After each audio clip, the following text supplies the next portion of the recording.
आयुर्वेदिक चूरन, पेट सफा तो हर रोग दफा। हरियाणा निवास में हुई ग्राम महायोजना की समीक्षा बैठक। सीएम नायब सिंह सैनी ने की बैठक की अध्यक्षता। कहा, पंचायत भूमि की पहचान कर ग्राम सभा और ग्रामीणों के परामर्श पर बनाए योजनाएं। हरियाणा में आगामी बजट को लेकर सीएम सैनी की समीक्षा बैठकें। बजट घोषणाओं और बड़े खर्च की परियोजनाओं पर करेंगे मंथन। जनता के लिए तैयार होगा जनता का बजट।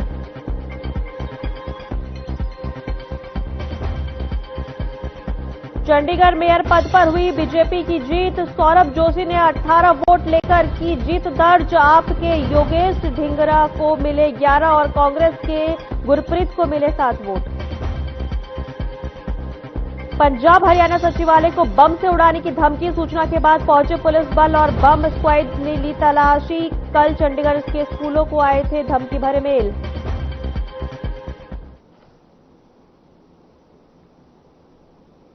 नमस्कार, मैं हूं आपके साथ सोनम बुलेटिन की शुरुआत करते हैं। हरियाणा के मुख्यमंत्री नायब सिंह सैनी ने महाग्राम महायोजना के तहत चुने गए गांवों के लिए ग्राम विकास योजना बनाने के निर्देश दिए हैं। उन्होंने कहा है कि पंचायत की जमीन की पहचान कर गांव वालों से सलाह लेकर योजना बनाई जाए ताकि गांव की आज और भविष्य की जरूरतें पूरी हो।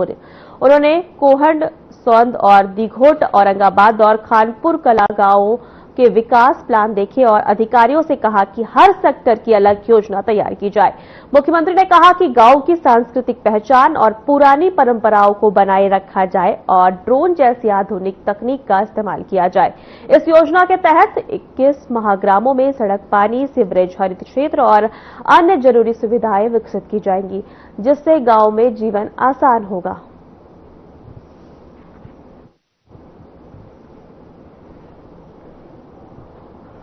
जनता को उम्मीद थी, उन्होंने धोखा दिया। मुद्दे पर पंजाब चुनाव से पहले कुछ नहीं करेगा। उन्होंने बजट में मनरेगा, लाडो लक्ष्मी योजना और बुढ़ापा पेंशन में कटौती पर सवाल उठाए। कहा कि हरियाणा में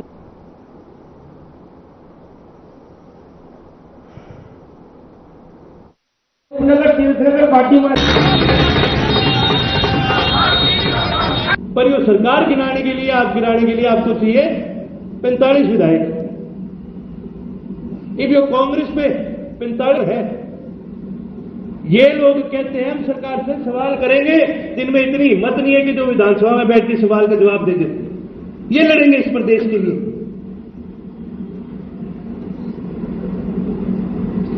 इनकी शक्लों पे दिख जाता है, ये जब विधानसभा जाते हैं ना, चैन की सांस लेते हैं। हाँ जी बच के, अब की बार सिंह जी ने नहीं तुम्हारी पोल खोल देंगे। इनको और किसी चीज का फर्क नहीं, इनको तो अपनी पेंशन चाहिए, इनने अपनी पेटी ग्रांट चाहिए, दिहाड़ी बनानी और इन्होंने टप लेना है। और जब इनसे सवाल करा जाता है,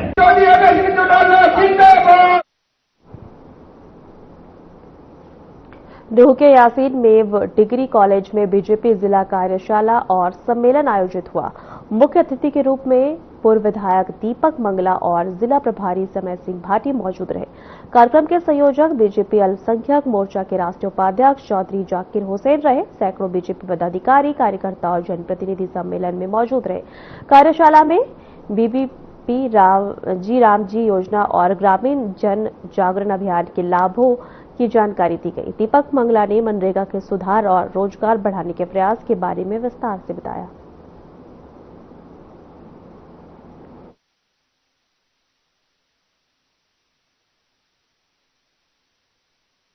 आज हमारे नूंह जिले की बीबीजी रामजी के विषय को लेकर के यहाँ कार्यशाला थी, जिसमें कि जो हमारे कांग्रेस के और विपक्षी दल इस अधिनियम को लेकर के जो झूठा प्रचार कर रहे हैं, वो उनका झूठा प्रचार ना हो और इस कार्यशाला के माध्यम से कार्यकर्ताओं के अंदर, आम जनमानस के अंदर जो हमारी बीबीजी रामजी अधिनियम 2025 है, जो 100 दिन की जिस पहले जो रोजगार मिलता था 125 दिन हो गया है। जो बाबा लाइन से बाबा लाइन समय जी कहाँ है?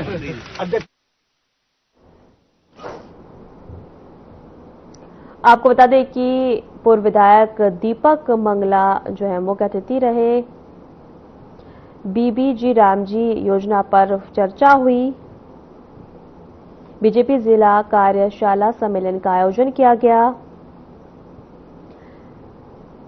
आयोजन में जो है बीबीजी रामजी कार्यक्रम के जो है पूर्व विधायक दीपक मंगला मुख्य अतिथि के रूप में रहे।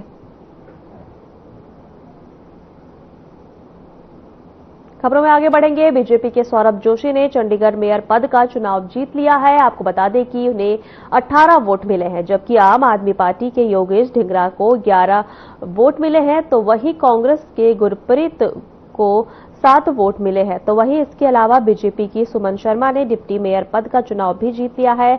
वहीं सुमन शर्मा को 18 वोट मिले हैं, जबकि आप पार्टी के उम्मीदवार जसविंदर कौर को 11 वोट मिले हैं। तो वहीं मेयर बनने के बाद सौरभ जोशी ने मीडिया से बातचीत करते हुए कहा कि ये उनके लिए भावुक क्षण है, ये बीजेपी के सैकड़ों कार्यकर्ताओं की जीत है। साथ ही इस मौके पर उन्होंने इसे प्रधानमंत्री नरेंद्र मोदी की कार्यशैली से प्रेरित लोकहित में काम करने का संकल्प बताया।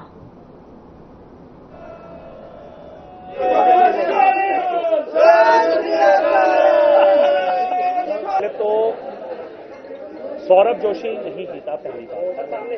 भारतीय जनता पार्टी के वो सैकड़ों कार्यकर्ता जो बूथ लेवल पे काम करते हैं, केरल जैसी विपरीत परिस्थितियों में काम करते हैं, अरुणाचल जैसी विपरीत परिस्थितियों में काम करते हैं, जम्मू कश्मीर के सरहदी इलाकों में जो काम करते हैं, आज उनके आशीर्वाद से उन कार्यकर्ताओं के जो दिन रात लोकहित में जो काम करते हैं, भारतीय जनता पार्टी के सैकड़ों कार्यकर्ताओं के दम पर आज हमने ये 3 पर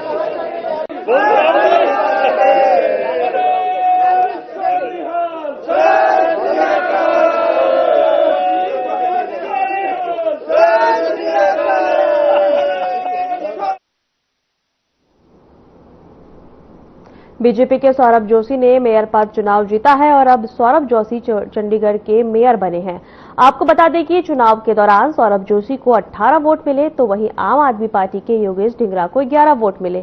कांग्रेस के गुरप्रीत को 7 वोट मिले। इस पर अब चंडीगढ़ कांग्रेस अध्यक्ष सौरभ जोशी का बयान भी सामने आया है। उन्होंने क्या कुछ कहा, आइए आपको सुनाते हैं। कांग्रेस के कैंडिडेट्स को मौका दें, बाकी उनके भी वेट पर है और हमारे लोग साथी एकजुटता के साथ, मजबूती के साथ खड़े। संपर्क में है सर बीजेपी का, क्योंकि अगर हमने अपील की थी ना, हम इस पॉलिटिक्स में विश्वास करते हैं कि किसी को संपर्क करें या किसी को संपर्क करें। उनके लोगों ने बहुत हमारे लोगों को संपर्क करने की कोशिश की, दोनों दलों ने, पर आप देख सकते हैं कि 6 के 6 पार्षद मेरे साथ आए हैं, पार्टी के साथ ईमानदारी के साथ खड़े हैं और आज ईमानदारी के साथ कांग्रेस के हक में वोट डालें। मैं किसी का फोन नहीं बंद कराया। जब बार बार फोन करके तंग कर रहे हैं, थोड़े सामने आ रहे हैं तो लोग बंद करते हैं। फोन सवेर दे जागे हुए थे, रात को थक गए सी, रात को चंडीगढ़ स्थित पंजाब हरियाणा सचिवालय को बम से उड़ाने की धमकी मिलने से हड़कंप मच गया है। सूचना मिलते ही पुलिस, फायर ब्रिगेड और बम स्क्वाड की टीमें मौके पर पहुंची और पूरे सचिवालय परिसर में सघन तलाशी अभियान चलाया। उस दौरान एहतियातन सुरक्षा व्यवस्था कड़ी कर दी गई। बता दें कि इससे एक दिन पहले भी चंडीगढ़ के कई स्कूलों को बम से उड़ाने की धमकी मिली थी, जिसके बाद प्रशासन अलर्ट मोड पर है।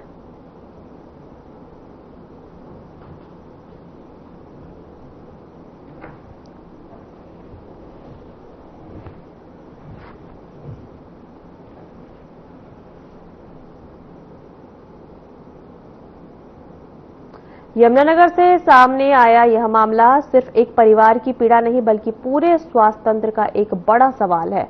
डिलीवरी के दौरान एक महिला के लंबे समय तक सच्चाई छुपाई रखी। ऑपरेशन के बाद महिला की तबीयत लगातार बिगड़ती रही, लेकिन अल्ट्रासाउंड रिपोर्ट्स में भी कोई स्पष्ट जानकारी नहीं दी गई। करीब 10 महीने तक पीड़ित परिवार न्याय के लिए भटकता रहा। आखिरकार प्रशासनिक जांच के बाद 5 डॉक्टरों पर मामला दर्ज हुआ। अब पीड़ित परिवार की मांग है कि सिर्फ केस दर्ज करने तक सीमित न रहते हुए दोषी डॉक्टरों के खिलाफ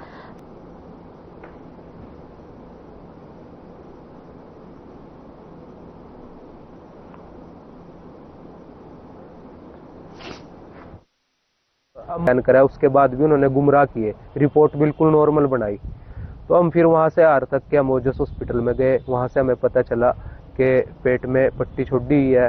तो 23 जून को वहां पे ऑपरेशन हुआ। उसके बाद वो निकली और हम इसमें हमारा साथ दिया बहुत कमेटी ने।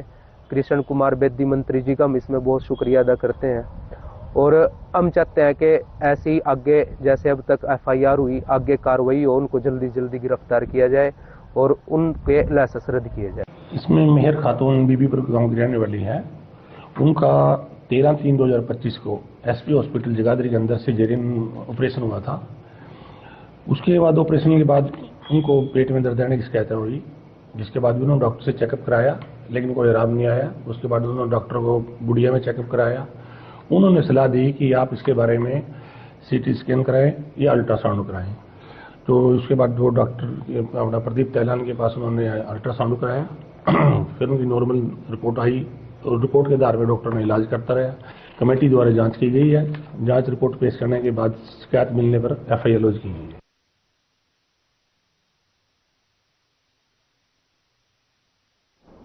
फरीदाबाद में ट्रैफिक पुलिस द्वारा चलाए जा रहे सघन चेकिंग अभियान के तहत पल्ला पुल स्थित ट्रैफिक पुलिस बूथ पर एक गंभीर मामला सामने आया है, जहां चेकिंग के दौरान ट्रैफिक पुलिस ने एक कार से करीब 100 लीटर अवैध पेट्रोल बरामद किया है, जिसे प्लास्टिक की बोतलों में भरकर ले जाया जा रहा था।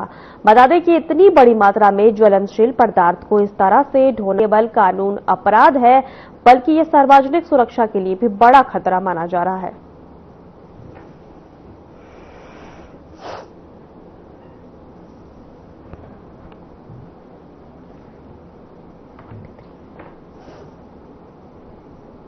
पलवल में नगर परिषद बस अड्डे के पास अतिक्रमण हटाने की कार्रवाई की। इससे फुटपाथ और रेहड़ी वाले दुकानदारों में हड़कंप मच गया।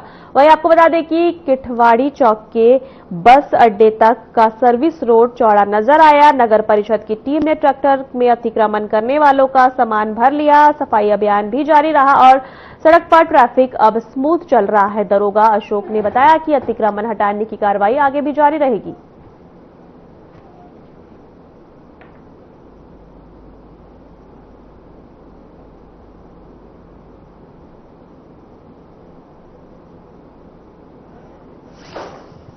रोडों पे रेडी वगैरह बोर्ड वगैरह लगा रखे हैं। अतिक्रमण हो रहा है, इनकी वजह से बहुत ज्यादा जाम लग रहा है।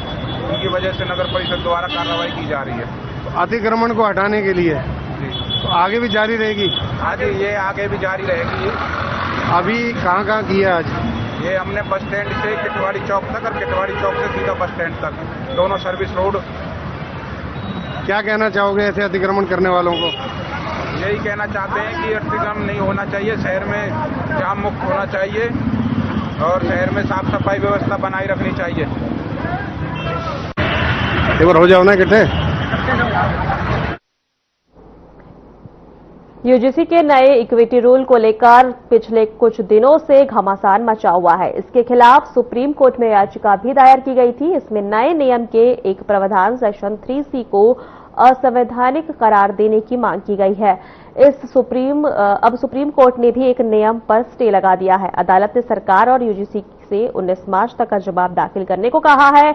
अदालत ने कहा है कि तब तक 2026 के रेगुलेशन स्थगित रहेंगे। साथ ही अदालत में यह भी आदेश दिया गया है कि इस बीच यूजीसी के 2012 के रेगुलेशन लागू रहेंगे।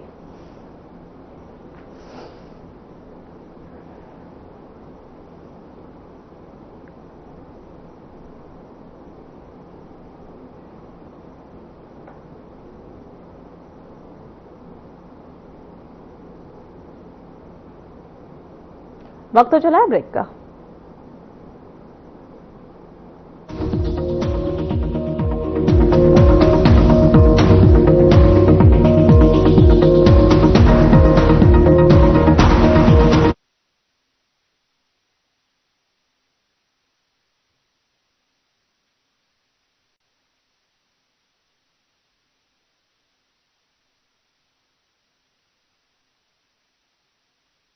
क्या आप दुबले पतले कमजोर हैं? आपकी सेहत नहीं बनती, भूख कम लगती है, वजन नहीं बढ़ता?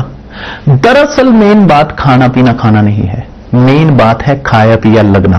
और अगर खाया पिया लगेगा ही नहीं तो आपकी सेहत बनेगी कैसे? इसलिए हमारी संस्था सन्यासी आयुर्वेदा ने एक ऐसी दवा का निर्माण किया है जो कि आपके लिवर, आपके पाचन तंत्र को दुरुस्त करने का काम करती है, ताकि आप जो भी खाएं उसका पूरे का पूरा निचोड़ आपके शरीर को लगे, आपकी भूख बढ़े, खाया पिया सही से लगे, नया खून बने, हड्डियों में जान आए, वजन बढ़े और आप मोटे तगड़े खूबसूरत पर्सनैलिटी के मालिक बन जाए। सिर्फ 655 रुपए की पूरे 1 महीने की दवा होती है और आप इसे घर बैठे 01145454545 पर फोन करके दवा मंगवा सकते हैं।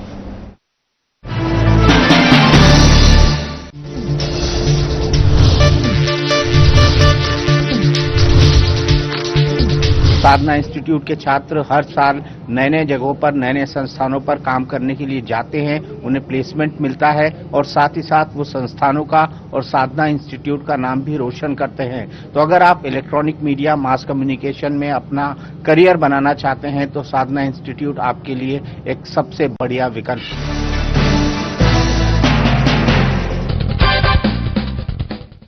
नमस्कार दोस्तों, एक बार एक सज्जन ट्रेन में अपने 25 वर्ष के बेटे के साथ सफर कर रहे थे। ट्रेन की खिड़की से बाहर देखकर लड़का चिल्ला रहा था, पापा।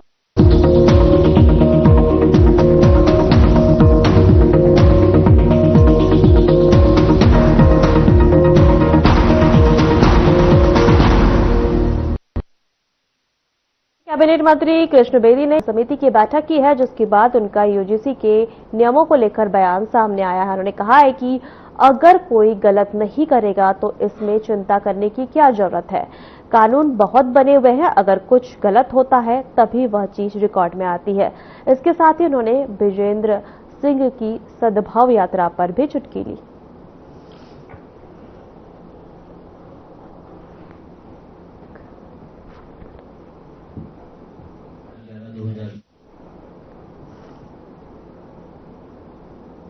महेंद्रगढ़ के नेशनल हाईवे 152D पर गांव बूचावास के टोल प्लाजा के पास एक कार को अज्ञात वाहन ने टक्कर मार दी, जहां इस दौरान हादसे में राजस्थान निवासी 3 दोस्तों की मौत हो गई। तो वहीं हादसे में सूचना मिलते ही महेंद्रगढ़ सदर थाना पुलिस मौके पर पहुंची और तीनों को कनीना सीएचसी में पहुंचाया।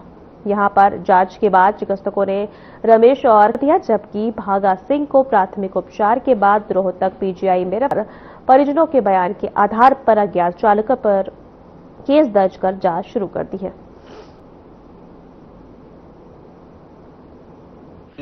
संत रामपाल के आश्रम पर भिवानी गए हुए थे जी, और जब वहां से होकर चले गए थे, वापसी में जब आ रहे थे तो यहाँ ये महेंद्रगढ़ के इस रोड के पास एक टोल पर चल रहे थे, किसी टोल के पास।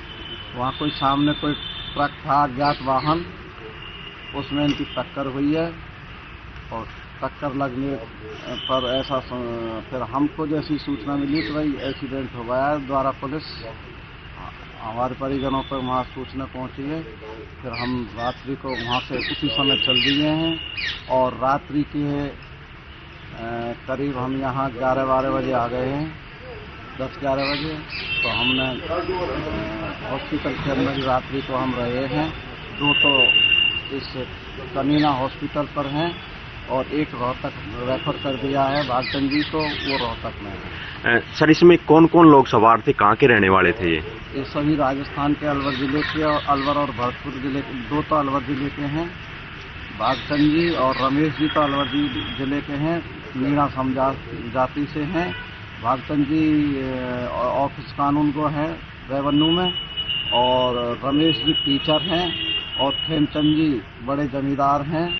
कल 5:30 बजे के आसपास मुझे सूचना मिली थी कि ये गाँव बूचावास के पास एक्सीडेंट हो गया है। तो तुरंत 112 हमारी गाड़ी चली गई थी। उसके बाद ईशा को दे दिया था। उसमें 3 व्यक्ति राजस्थान अलवर के रहने वाले थे और जिनको सीएचसी कनीना लेकर गई। कनीना जाने के बाद उनमें से एक पेशेंट को बहुत तकलीफ रेफर कर दिया था। 2 की डेथ है वहीं कनीना सीएचसी में हुई थी। और आज सुबह सूचना मिली कि जो पीजीआई गए थे उनकी वो भी एक्सपायर हो गए हैं। तो हमने पोस्टमार्टम के लिए कागज तैयार कर दिया, FIR लॉन्च कर दी है और आगे कार्रवाई। सर, किसके साथ भिड़ंत हुए, कुछ पता लगा अभी तक? अननोन व्हीकल है, अभी आइडेंटिफाई नहीं हुआ। ये कहाँ से कहाँ जा रहे, सर कहाँ के रहने वाले? साइड के हैं, गाँव में और ये बुद्धावास 152 से चढ़े थे नामों की तरफ। एक्सीडेंट तो हाल के कोई मोटो एकदम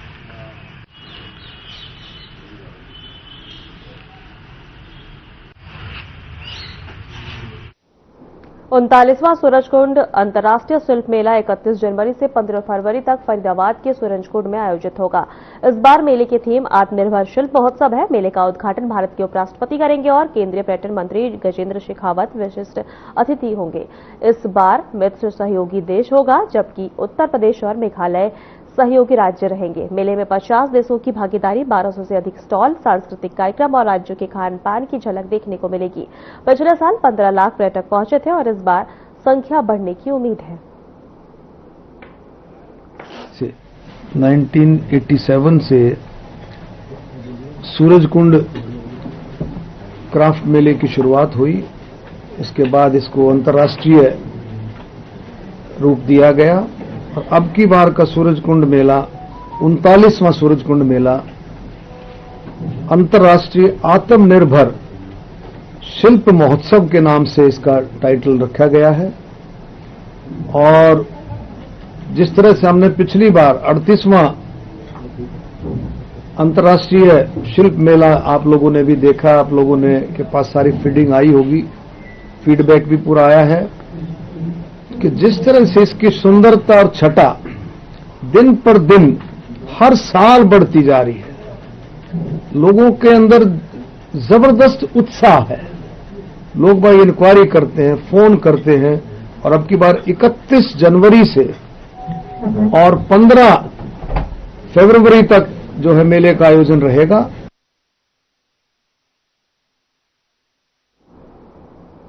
फिलहाल हमारे खास बुलेटिन में इतना ही। नमस्कार।